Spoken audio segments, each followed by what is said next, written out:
El pastel es una técnica artística a medio camino entre la pintura y el dibujo, que conoció su máximo desarrollo en el siglo XVIII, si bien en la centuria siguiente artistas como Degas aún harían de este procedimiento pictórico un recurso expresivo de primer orden.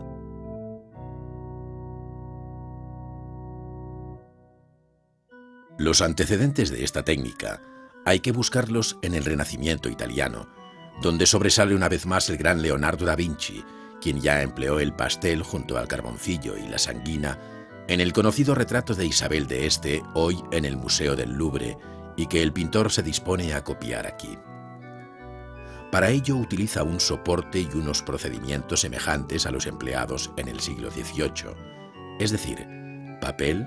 las barras de pastel y difuminos para suavizar el dibujo, modelar y extender el color.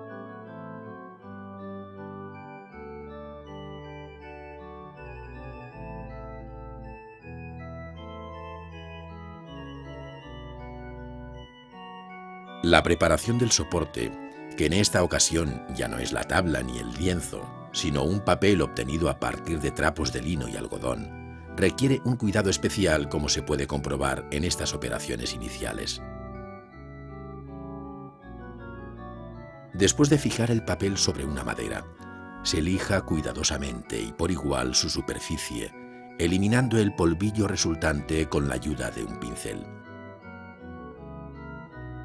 A continuación, y para dar un apresto determinado al papel, se le da una mano de engrudo de almidón, preferentemente de arroz, con un movimiento de igual dirección hasta cubrir totalmente la superficie.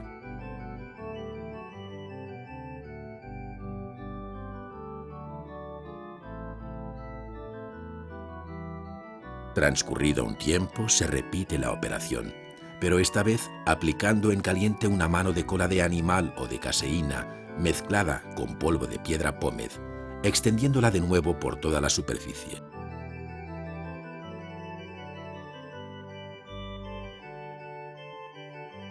Inmediatamente después se espolvorea con un tamiz, polvo de mármol o de la misma piedra pómez, al que se puede añadir algún pigmento, prestando así una determinada aspereza al papel, fundamental para asegurar la fijación del pastel,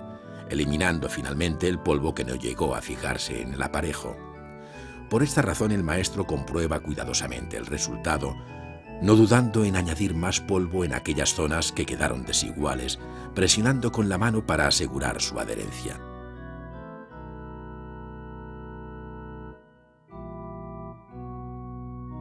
Hoy se encuentran en el comercio las barras de color o pasteles ya preparados, pero son muchos los artistas que, al igual que en el siglo XVIII, prefieren hacerse ellos mismos las barras con el matiz de color y la dureza apetecida. Para ello se utiliza creta en polvo que se mezcla con el pigmento del color elegido,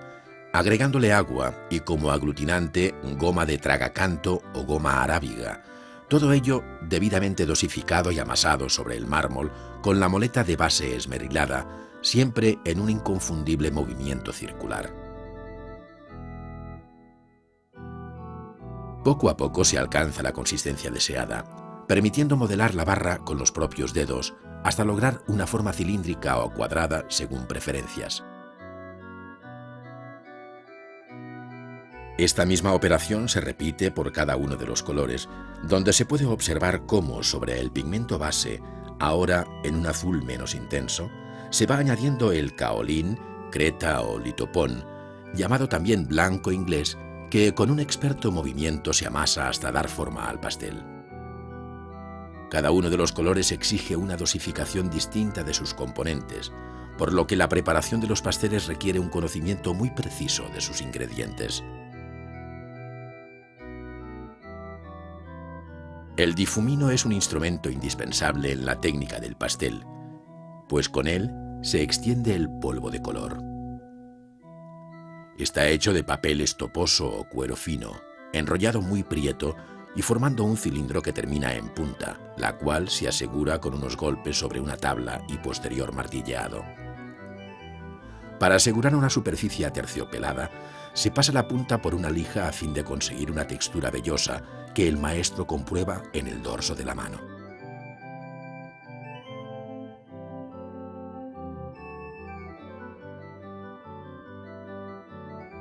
La utilización del papel limita las dimensiones de los pasteles, siendo una técnica que vino a identificarse en el siglo XVIII con los retratos de medio cuerpo o con cabezas como las que ejecutaron magistralmente Chardin y Latour, siendo una expresión que se avenía muy bien con el espíritu rococó.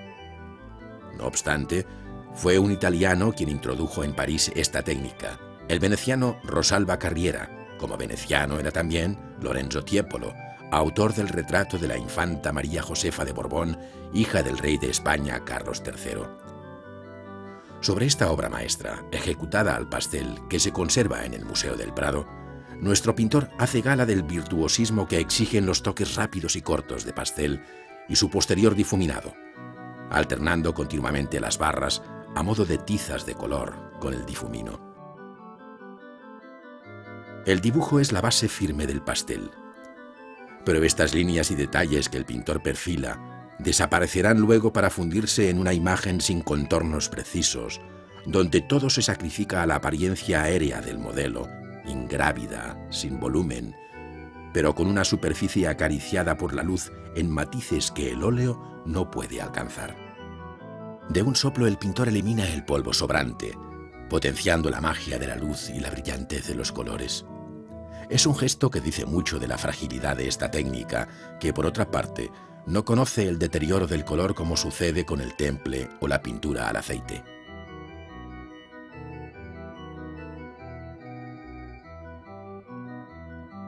La facilidad con que la técnica del pastel permite fundir los colores uno sobre otro, el modo de construir la figura y de dar las luces y la continuidad de las superficies, concebidas sin profundidad pero luminosas, hicieron del pastel un procedimiento que rozaba la perfección, si bien exigía un equilibrio y un control emocional absoluto.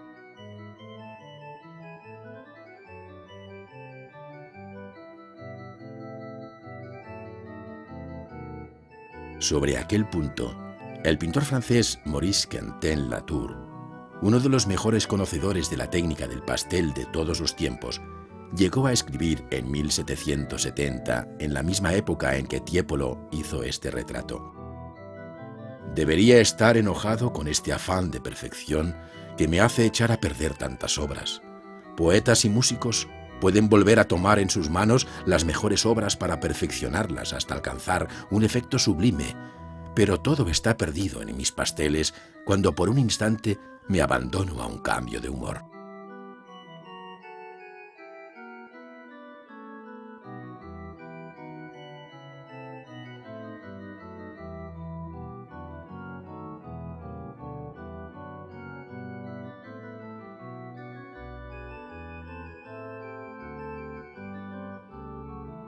A finales del siglo XIX y dentro del círculo de los pintores impresionistas franceses,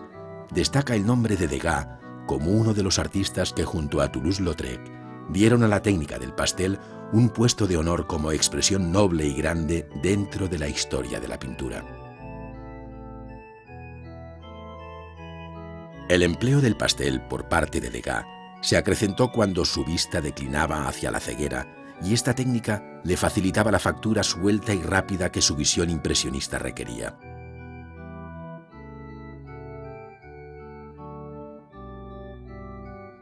Muy lejos del estilo suave y acariciado de un Tiepolo, Degas no utiliza el difumino, en todo caso pequeños toques con el dedo. Aquí es el dibujo el que protagoniza la obra. Dibujo que arrastra el color y se afirma con decisión, sin borrar la grafía del trazo. No abundan los matices, sino los contrastes. No hay superficies fundidas y continuas, sino líneas aisladas, contrapuestas y superpuestas, creando un mundo de sombras y efectos desconocidos en la técnica tradicional y académica del pastel.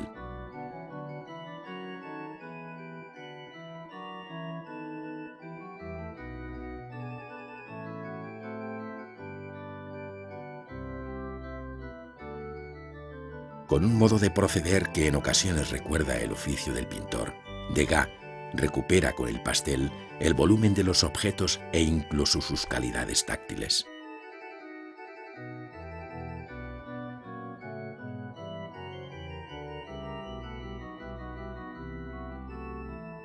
Una cierta heterodoxia en la mirada, en el encuadre y en la técnica hacen de este pastel, conocido como la tina o la bañera, una de las obras maestras del pintor, que expuso en París en 1886 junto a otra serie de desnudos femeninos sorprendidos en la Toilette.